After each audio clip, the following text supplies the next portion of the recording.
Ji, accounting is an art of recording, classifying, and summarizing in a significant manner in terms of money, transactions, and events which are at least of financial character and interpreted the result thereof. आपने ये definition तो कई बार सुनी होगी। मुझे याद है जब मैंने क्लास 11th में कॉमर्स ऑप्ट किया था तो मुझे अकाउंट्स में पहले 4 दिन यही डेफिनेशन रटाई गई थी और तब से ये डेफिनेशन मेरे दिमाग में रटी हुई है। तो जब भी कोई हमसे पूछता है व्हाट इज अकाउंट्स तो हम ब्ला ब्ला ब्ला ब्ला ब्ला एक चलती ट्रेन की तरह उसे यही कहते हैं। बट अब हम समझने की कोशिश करते हैं कि ये डेफिनेशन आखिर एक्यूरेट है भी या नहीं और ये जो शब्द हमने इस डेफिनेशन में इस्तेमाल किए हैं इनका कुछ मतलब है भी या नहीं। तो सबसे पहले स्टार्ट करते हैं with understanding something very basic as an commerce student जो आपको पता होना चाहिए दैट इज कि जब भी हम बात करते हैं कॉमर्स में तो हम बात करते हैं एक्टिविटीज की। तो कोई भी एक्टिविटी दो तरीके की हो सकती है, या तो एक इकोनॉमिक एक्टिविटी हो सकती है या वो एक नॉन इकोनॉमिक एक्टिविटी हो सकती है। इन दोनों में अंतर क्या होता है? इकोनॉमिक एक्टिविटी वो एक्टिविटी है जिसमें कुछ ट्रांजैक्शन यानी लेन-देन, एक्सचेंज ऑफ वैल्यू इन्वॉल्व्ड है। जैसे कि मान लीजिए आप कहीं बाहर जाते हैं किसी अच्छे फैंसी से रेस्टोरेंट में और वहाँ आप खाना खा के आते हैं, डिनर करके आते हैं। तो वो रेस्टोरेंट आपको खाना प्रोवाइड कर रहा है, उसके अगेंस्ट आप कुछ पैसे दे रहे हैं।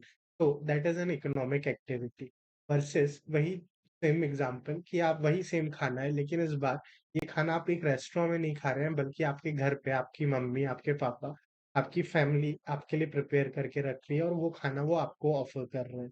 तो क्या ये जो खाना आपको आपकी फैमिली से मिला है, आपकी मदर से मिला है, वो इसके लिए आपको पैसे चार्ज करेगी? The obvious answer is no. तो जो ऐसी एक्टिविटीज़ होती है जिनमें एक्सचेंज तो है, बट उसके अगेंस्ट कोई मॉनेटरी अमाउंट का ट्रांज़ैक्शन नहीं हो रहा है, हम उसे नॉन इकोनॉमिक एक्टिविटीज़ कहते हैं। जब हम बिज़नेसेस की बात करते हैं, तो ज़ाहिर-सी बात है, जब भी हम किसी बिज़नेस यानी धंधे की बात करते हैं, तो उसका एक ऑब्जेक्टिव होता है to stay sustainable and to earn profits. और बिज़नेस में जो ट्रांज़ैक्शंस होते हैं, उनका वॉल्यूम बहुत ज़्यादा होता है और वो मेजरली इकोनॉमिक नेचर के होता है। तो इन इकोनॉमिक ट्रांज़ैक्शंस को हमें रिकॉर्ड करना पड़ता है, क्योंकि जैसे अगर आप यूपीआई यूज़ करते होंगे, तो आप भी देखेंगे कि आपके महीने के बहुत से खर्चे होते हैं, बट आपको हिसाब याद नहीं रहता है। फिर किसी दिन आप अपनी पासबुक या बैंक स्टेटमेंट खोल के बैठते हैं, फिर चेक करते हैं कि इस महीने अच्छा इतना-इतना खर्चा हुआ और यहाँ-यहाँ पैसे गए। ये चीज़ आप कर क्यों रहे हैं? ताकि आपको समझ में आए कि आपका कितना लेन-देन हुआ है, कितना पैसा आया है, गया है, आखिरी में आपके पास बैलेंस अकाउंट में कितना पैसा बचा है। सेम चीज़ को समझने की कोशिश करता है एक business through the process of account. Okay, तो अब समझने की कोशिश करते हैं कि ये बिज़नेसेस एंड ट्रांज़ैक्शंस को रिकॉर्ड कैसे करें। तो हमने सबसे पहले समझा कि बिज़नेसेस में होता है ट्रांज़ैक्शन कि या तो आप कोई गुड्स खरीद रहे हैं या कुछ सर्विस प्रोवाइड कर रहे हैं। जब भी ये ट्रांज़ैक्शन होगा, उसके हम सबसे पहले एक एंट्री बना के लिख लेते हैं कि हमने ये ट्रांज़ैक्शन किया या ये सामान खरीदा या ये सामान बेचा और अगेंस्ट हम उसका अमाउंट नोट करते हैं। इस अमाउंट के लिए वो ट्रांज़ैक्शन हुआ है और ऐसे ही करते-करते एक बिज़नेस के पास मल्टीपल ट्रांज़ैक्शंस रिकॉर्ड हो जाते हैं। अब आप देखेंगे कि ये जितने ट्रांज़ैक्शंस रिकॉर्ड हुए हैं, अब क्या मैं ये मान लूँ कि मुझे इन्हें लिखना पड़ेगा? जी हाँ, तो मैं ये ट्रांज़ैक्शंस लिखता हूँ। तो जब मैं ये ट्रांज़ैक्शन अपनी बुक में लिखता हूँ, तो जिस बुक में मैं ये ट्रांज़ैक्शंस लिख रहा हूँ, मैं उसे नाम देता हूँ एज़ जर्नल। जर्नल क्या है? एक बेसिक बुक या जैसे आप डायरी भी कह सकते हैं जिसमें सारे ट्रांज़ैक्शंस को हम लिख रहे हैं। जब मैंने ये ट्रांज़ैक्शंस यहाँ पे लिखे हैं, मैंने इन्हें क्या किया है? मैंने इन्हें रिकॉर्ड किया है। रिकॉर्ड कहाँ किया है? किस बुक में? जर्नल में। उसकी इसीलिए इन्हें जर्नल एंट्रीज़ कहते हैं कि वो ये एंट्रीज़ हमने अपनी बुक जर्नल बुक में लिखी हुई है। उसके बाद मैं सोचता हूँ कि यार ये तो ट्रांज़ैक्शंस हो गए, बट कई ट्रांज़ैक्शंस रिपिटेटिव भी होते हैं और सेम नेचर के भी होते हैं। जैसे परचेज़ के सारे ट्रांज़ैक्शंस हैं, सेल्स के सारे ट्रांज़ैक्शन हैं, कुछ सामान आपने उधारी में बेचा होगा, कुछ सामान उधारी में खरीदा होगा, उसके ट्रांज़ैक्शंस हैं। तो क्यों ना ये जितने मुझे परचेज़ के ट्रांज़ैक्शंस दिख रहे हैं, ये पूरे एक साथ आ जाए, सेल्स के पूरे ट्रांज़ैक्शंस एक साथ आ जाए। तो उस चीज़ के लिए मैं क्या करता हूँ, मैं एक सेकंड बुक बनाता हूँ, जहाँ पे जितने भी मेरे ट्रांज़ैक्शंस हैं, जो एक सर्टेन नेचर के हैं, उन्हें मैं एक साथ लाके लिख लेता हूँ। जैसे ये हो गए मेरे सेल्स के ट्रांज़ैक्शन, ये हो गए मेरे परचेज़ के ट्रांज़ैक्शन, ये हो गए मेरे डेटर्स के ट्रांज़ैक्शन कि मुझे किन लोगों से पैसा लेना है एंड सो ऑन। तो ये जो सेकंड बुक बना रहा हूँ मैं, इसमें मैं क्या कर रहा हूँ, इसमें मैं ट्रांज़ैक्शंस को क्लासिफ़ाई कर रहा हूँ। मैंने ट्रांज़ैक्शंस को जो सिमिलर नेचर के हैं, एक साथ लाके रख दिया है। उसे हम कहते हैं क्लासिफ़िकेशन करना। और ये एंट्रीज़ मैं कहाँ कर रहा हूँ, उस बुक को मैं क्या नाम देता हूँ, उस बुक को मैं नाम देता हूँ एज़ लेजर्स। तो हमने क्या सीखा पहला, सबसे पहले मैं ट्रांज़ैक्शन को रिकॉर्ड करूँगा, रिकॉर्ड करने के लिए मेरे पास बुक है जिसका नाम है जर्नल। उसमें जनरल एंट्री आएगी, फिर वो ट्रांज़ैक्शंस क्लासिफाई होंगे in another book named as ledger. तो उसमें ये इंडिविजुअल लेजर अकाउंट्स बन जाएँगे, जैसे सेल्स का लेजर अकाउंट, परचेज़ का ledger account and so on. अब ये जो अकाउंट्स है, मुझे क्या सारी एंट्रीज़ से मतलब है या मुझे सिर्फ़ इस बात से मतलब है, at the end of the day या at the end of the accounting period मेरे पास ले-दे के कितना पैसा बच रहा है, कि टोटल सेल्स कितनी हुई है ये बताओ। मुझे ये मत बताओ कि ए को इतना बेचा, बी को इतना, सी को इतना। मुझे बताओ साल भर में टोटल सेल्स कितनी हुई है। तो उसके लिए मैं बनाता हूँ एक सेकंड अकाउंट, जिसे मैं कह सकता हूँ ट्रायल बैलेंस। बैलेंस क्यों? क्योंकि ये दर्शाता है कि आखिर में ये जितने अकाउंट्स हैं, इनमें ले-दे के बचा क्या अमाउंट है, कि सेल्स का बैलेंस कितना है, टोटल परचेज़ेज़ कितनी है, टोटल डेटर्स कितने हैं। तो उसका जो बैलेंस अमाउंट है, मैं वो इस अकाउंट में लिख रहा हूँ, इस स्टेटमेंट में लिख रहा हूँ। इसीलिए मैं उसे कहता हूँ ट्रायल बैलेंस। एंड ट्रायल क्यों? क्योंकि ये फाइनल बैलेंस नहीं है। ट्रायल बैलेंस बनाने के लिए हमने क्या किया, कि हमने यहाँ पे जो लेजर्स थे, उसके बैलेंसेस को नोट डाउन किया। कहाँ पे? In a book called as trial balance, in a statement called as trial balance. अब इस ट्रायल बैलेंस को बनाने का फ़ायदा क्या है? इससे मुझे पता चल जाता है कि जब मैं ट्रायल बैलेंस बनाता हूँ, तो हम डबल एंट्री सिस्टम में अकाउंटिंग कर रहे हैं। तो मेरे टोटल डेबिट्स, टोटल क्रेडिट्स के इक्विवेलेंट होने चाहिए। तो इस ट्रायल बैलेंस से मैं एक कोशिश कर रहा हूँ, एक ट्रायल एंड एरर करके देखने की, कि मेरे टोटल डेबिट्स मेरे टोटल क्रेडिट्स के इक्विवेलेंट है या नहीं। और अगर वो वैसा नहीं है, तो इसका मतलब है कि या तो मैंने कोई ना कोई ट्रांज़ैक्शन रिकॉर्ड करनी भूल गई है, या कुछ ना कुछ मुझसे वो एरर या ओमिशन हो गया है। अब ये जो मेरे पास ट्रायल बैलेंसेस आ गए हैं, अब हमने कहा था कि भैया हम कोई भी कर रहे हैं बिज़नेस, अब किसी भी बिज़नेस का मेन पर्पज़ है प्रॉफ़िट निकालना। तो मैं ये चाहूँगा कि भैया मुझे पता चल गया है कि मेरे टोटल ट्रांज़ैक्शंस इतने थे, उसमें से मैंने क्लासिफ़ाई कर दिया उन्हें लेजर्स में, और मेरे पास बैलेंसेस आ गए हैं। कि अब मुझे पता चल गया है कि मेरी टोटल सेल्स कितनी थी, मेरे पास टोटल परचेज़ेज़ कितने थे, मेरे पास स्टॉक कितना था, मैंने कितना सामान बेचा, कितना सामान खरीदा। तो ये जो बैलेंसेस के अकाउंट्स हैं, इनसे हम निकालने की कोशिश करते हैं प्रॉफ़िट। तो उसी के लिए हम एक अकाउंट बनाते हैं जिसका नाम होता है प्रॉफ़िट एंड लॉस अकाउंट। अब इस अकाउंट का पर्पज़ क्या है, कि ये जो आपने बैलेंसेस निकाले हैं, इन बैलेंसेस को टैली करना और बताना कि क्या मुझे इस साल प्रॉफ़िट हुआ है या लॉस हुआ है। वो चीज़ हम नोट करते हैं पी&एल में, प्रॉफ़िट एंड लॉस अकाउंट। अब मुझे पता चल गया कि मेरा इस साल का इतना टोटल प्रॉफ़िट है या इतना टोटल लॉस है। ये जो प्रॉफ़िट और लॉस हुआ, ये तो इस साल का है, पर बिज़नेस इस साल खत्म हो जाएगा क्या? नहीं। बहुत सी चीज़ें ऐसी होती है जो साल दर साल चलती है। जैसे मैंने मान लीजिए 31 दिसंबर को या 31 मार्च को कुछ सामान बेचा है अपने डेटर्स को। अब एक ईज़ियर अंडरस्टैंडिंग के लिए मान के चलते हैं कि मैं कैलेंडर ईयर को ही as a financial year follow कर रहा हूँ। तो अगर मैं 12 दिसंबर को कोई सामान बेच रहा हूँ, और जो मेरा डेटर है वो मुझे अगले महीने पैसा देता है जनवरी में, तो क्या मैं ये मानूँगा कि भैया वो पैसा कभी आएगा ही नहीं? मैं अपनी क किताब में उसकी उधारी तो नोट करके रखूँगा। सिमिलरली अगर मैं किसी भी सामान है मेरे पास, जो मेरा स्टॉक है, जो इस साल नहीं बेचा, तो क्या मैं उसको जला दूँगा? नहीं, मैं उसे अपने पास स्टोर करके रखूँगा ताकि मैं उसे नेक्स्ट ईयर में ले जा सकूँ।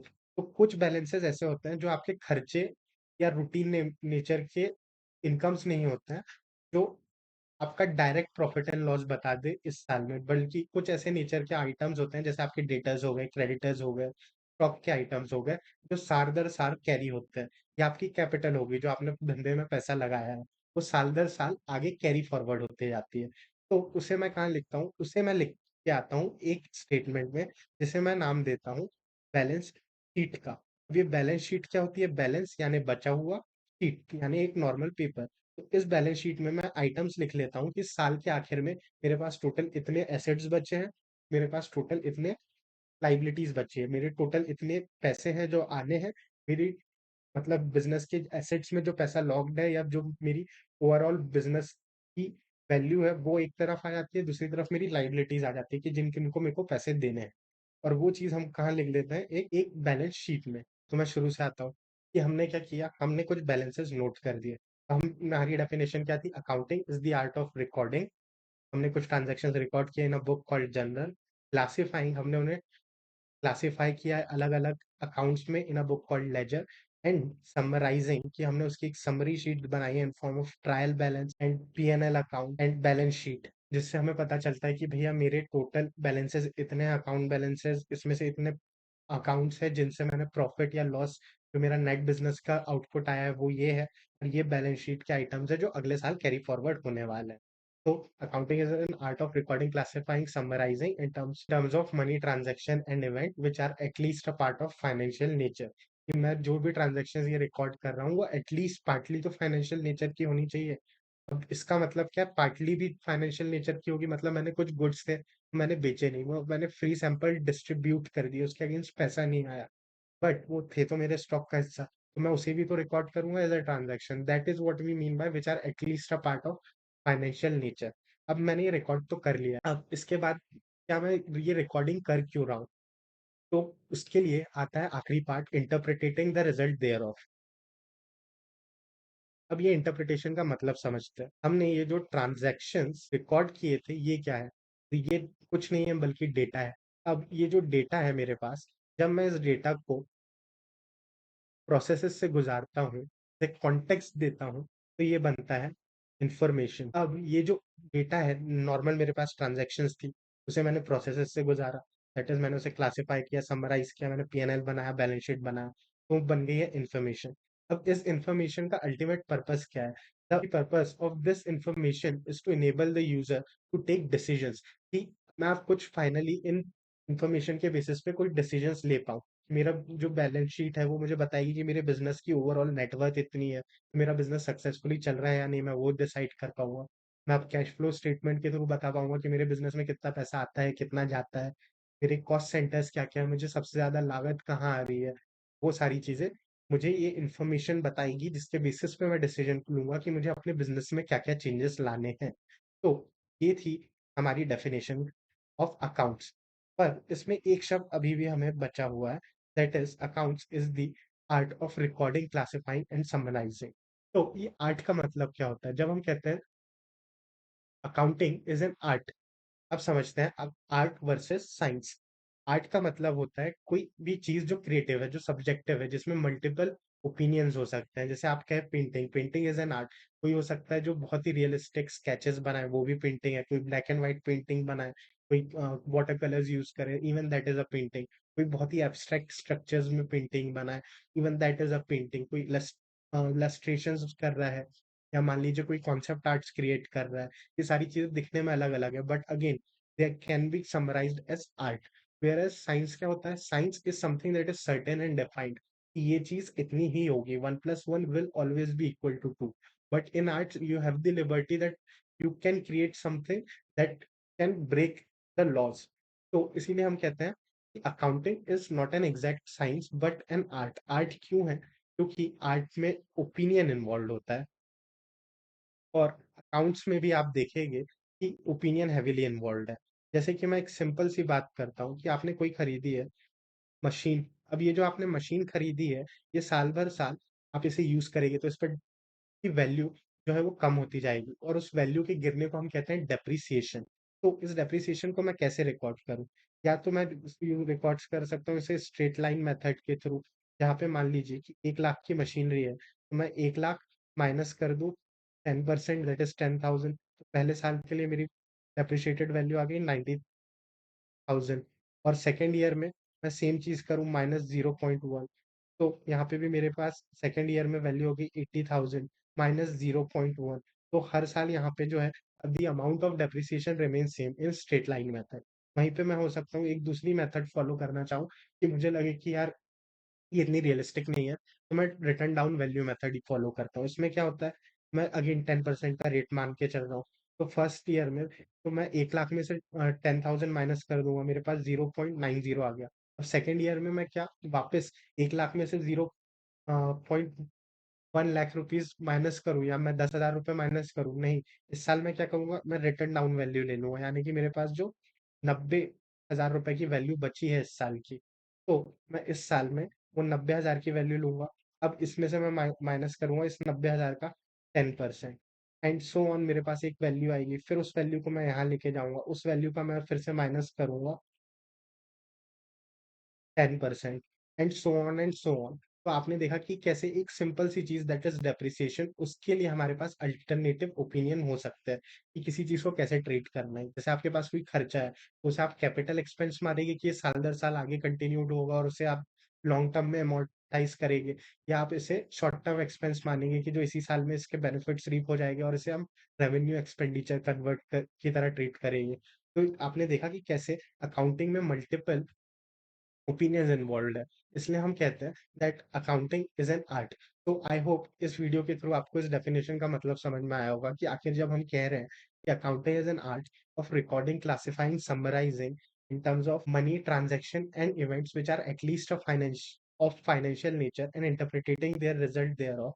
तो इस ट्रांज़ैक्शन का मतलब ही क्या है? तो मैं आपको एक और शब्द का मतलब बताते चलने जाता हूँ कि ये जो हमने साइकिल देखी थी ना, जिसमें मैं ट्रांज़ैक्शंस कर रहा हूँ, वो रिकॉर्ड हो रहे हैं, फिर उन्हें क्लासिफ़ाई किया जा रहा है, फिर इन लेडजर, फिर उससे हम पी&एल बैलेंस शीट बना रहे हैं। फिर ये जो बैलेंस शीट है, यहाँ पे जो आइटम्स आ रहे हैं, ये फिर अगले साल में आ जाते हैं। तो जब ये अगले साल में कैरी फॉरवर्ड हो गए, तो ये जो ट्रांज़ैक्शन अगले साल में कैरी फॉरवर्ड हो गए, तो मैं इन्हें नाम दे देता हूँ एज़ ओपनिंग बैलेंसेस। और ये जो बैलेंस शीट में मेरे पास अमाउंट आ रहा है, मैं इसे नाम दे देता हूँ क्लोजिंग बैलेंसेस का। तो ये जो आपने साइकिल देखी, कहाँ से? जहाँ पे मेरे पास एक ओपनिंग अमाउंट है, उसके बाद मैं साल भर के ट्रांज़ैक्शन रिकॉर्ड कर रहा हूँ, इन जनरल उन्हें क्लासिफ़ाई कर रहा हूँ, इन लेजर उससे मैं बना रहा हूँ ट्रायल बैलेंस, जिसमें मुझे अकाउंट के बैलेंसेस को लेके जाना है। फिर मैं ताकि मेरे एरर्स पकड़ाए में आएँ। फिर उसके बाद मैं प्रॉफ़िट एंड लॉस अकाउंट बना रहा हूँ ताकि मुझे मेरा प्रॉफ़िट या लॉस पता चले। फिर मैं अपनी बैलेंस शीट में उस अमाउंट को कैरी फॉरवर्ड करता हूँ अगले साल के लिए। फिर ये जो इस साल का क्लोजिंग बैलेंस है, ये अगले साल का ओपनिंग बैलेंस बन जाता है। तो ये जो पूरा साइकिल है, इसे हम क्या नाम देते हैं? इसे हम नाम देते हैं as nothing but your counting cycle. तो इस वीडियो में हमने 2 चीज़ें सीखी अभी तक के। पहला कि अकाउंट्स की डेफिनिशन क्या है, हम अकाउंट्स क्यों पढ़ते हैं, और दूसरा अकाउंटिंग साइकिल क्या होती है। तो आई होप ये वीडियो आपको इन्फॉर्मेटिव लगा हो, और अगर आप इस चैनल पे नए हैं तो यहाँ पे हम class 11th and 12th economics से रिलेटेड इन्फॉर्मेटिव वीडियोज़ डालते हैं, और साथ ही साथ हम वेरियस लॉज़ के भी वीडियोज़ डालते हैं जो एज़ अ कॉमर्स स्टूडेंट आपको आगे जाके आपकी एकेडमिक जर्नी में हेल्पफुल रहे और आपको प्रोफेशनल एग्ज़ाम्स के लिए तैयार करे, एट द सेम टाइम आपकी जनरल अवेयरनेस बढ़ाए। तो अगर आप इस चैनल का कंटेंट आपको पसंद आता है तो do like the video, share it with your friends and don't forget to hit the subscribe button to stay tuned for more.